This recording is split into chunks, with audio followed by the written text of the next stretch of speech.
Bonjour Stéphane. Alors, nous sommes ici donc, sur le Salon du Livre. Je te rencontre aujourd'hui parce que tu as écrit Trip et Trash, c'est ça? Voilà, fais voir, montre-nous bien la caméra. Je fais de la bande dessinée depuis une quinzaine d'années et donc là j'ai été édité par Caribe Édition Ouais. pour cette histoire 80 pages qui se passe en grande partie aux Antilles. D'accord. Ah, c'est quoi? C'est un rat, une souris, c'est ça? C'est deux personnages qui ressemblent pas à grand chose. Ouais. Je ne saurais pas trop dire ce que c'est. Grosso modo, oui, c'est ça. C'est une espèce de souris qui a un peu muté et un chien aussi avec un grand nez. Enfin voilà. Mais c'est des personnages qu'on ne peut pas identifier pour que en même temps, tout le monde puisse s'identifier aussi. C'est ton premier ouvrage C'est le premier chez Caribe Édition. J'en avais déjà sorti un en auto-édition il y a quelques années avec les mêmes personnages. Les mêmes personnages. Toi, tu écris et tu dessines. Je fais tout. Tu fais tout. Le dessin, le scénario, la couleur. Ouais. Tu peux nous montrer quelques pages intérieures? Oui, bien sûr.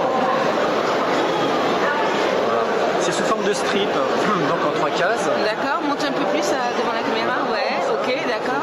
Chaque strip fonctionne indépendamment. Oui. Mais là, l'histoire se suit sur les 80 pages. D'accord. C'est quoi la colonne vertébrale de l'histoire là? Alors là, le truc, c'était de raconter un petit peu dans quel état d'esprit je suis parti m'installer aux Antilles. Oui. Où précisément? En Guadeloupe. Oui. Voilà. Et tous les a priori que j'avais en y allant et qui se sont très très vite écroulés. D'accord. Donc ça, c'est ce que tu racontes dans Trip et Voilà, Trash. c'est un petit peu. Je me suis servi de cette expérience là-bas pour faire cette BD. Ah oui, le sous-titre, c'est Retour de flamme. Retour de flemme. De flemme. Voilà, parce qu'en gros, j'étais parti là-bas pour glander, pour ne rien faire, pour faire le moins possible. Et, Au soleil. Au soleil, je me suis dit que ce serait plus intéressant que sous la pluie ici. Et en fait, très très vite, je me suis rendu compte que c'était très difficile, De ne rien faire. au moins financièrement, de rester sans rien faire, surtout que la vie coûte très cher maintenant. Ouais. Et je me suis retrouvé à travailler comme un dingue. Ah oui, et tu as fait quoi comme boulot? Voilà, alors donc j'ai fait des choses un petit peu différentes, mais j'ai travaillé pas mal dans une exploitation agricole qui faisait des légumes, des salades et des roses, des fleurs coupées, voilà. Ah ouais, donc tu as rencontré vraiment, tu étais vraiment avec le J'ai peuple. été immergé carrément oui, avec des gens du coin. Et tu as appris à parler un peu le créole? Ouais, un petit peu. Un petit peu. C'est pas facile. Mais je comprends un petit peu, voilà. Ah, tu Après, comprends j'essaye quand de même. parler. Oui, pas tout, mais je comprends quand Tu même. es resté combien de temps là-bas? Je suis resté 4 ans. Ouais, c'est-à-dire de quelle année à quelle année? Entre 2006 et 2010. Ok, ah, tu es revenu après 2009, après la grande... J'étais là-bas pendant les 44 jours de grève du LKP, oui j'étais en plein dedans, mais c'est pas pour ça que je suis rentré, ça n'avait rien à voir. D'accord. J'avais déjà décidé un peu de rentrer avant, ça n'a rien changé. D'accord. Non. Alors là, tu t'es auto-édité la première fois. Oui. Ça a fonctionné comment? Alors j'ai tout fait moi-même, donc j'ai fait le travail de l'éditeur, Ouais. j'ai payé l'imprimeur moi-même et puis j'ai fait toutes les démarches, voilà. Donc, Et c'est vrai que quand on est créatif, c'est bien qu'on ait quand même un éditeur. alors du coup j'avais toute la liberté pour faire tout ce que je voulais, sur le choix du papier, du format, etc.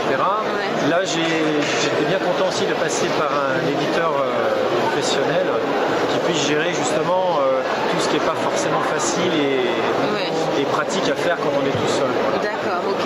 Et là il est sorti quand alors C'est sorti là au mois de février. Au mois de Il vient février. juste de sortir. D'accord. Voilà. Et ça se passe vraiment là-bas en Guadeloupe ou ailleurs Ça se passe, je reste un peu flou, ça se passe aux Antilles. Ça se passe aux Antilles. Voilà. D'accord. Donc on Volontairement, va... j'ai pas situé précisément parce que ça n'avait pas d'intérêt plus particulier que ça. C'est vraiment histoire de parler du décalage entre ce qu'on pense qu'on va trouver quand on va quelque part et ce qu'on y trouve réellement quand on y reste un bon moment. D'accord. Donc est-ce que ça part de la vie de tous les jours? Voilà, c'est ça, oui. Ok. Voilà. Quand on part en vacances quelque part, on se rend pas bien compte réellement de là où on est. Quand on y vit plusieurs années, voilà, on a une vision un peu plus profonde de ce qui se passe. D'accord. Tu étais déjà dessinateur avant? Oui, ça fait une quinzaine d'années que je dessine. D'accord. Et donc tu faisais quoi avant de faire de la BD? Avant de faire de la BD, en fait j'en ai toujours fait. Ah mais pas pour toi, voilà. Oui. Ok. Mais j'en ai fait. C'est-à-dire que les dessins sont parus dans la presse. Avant de sortir de la bande dessinée, je faisais déjà de la bande dessinée. Ok. Alors.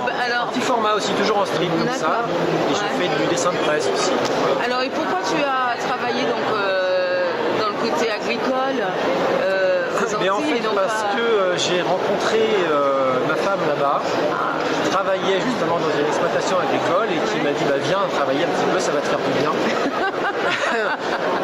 Et bizarrement, le travail m'a fait du bien. Ouais.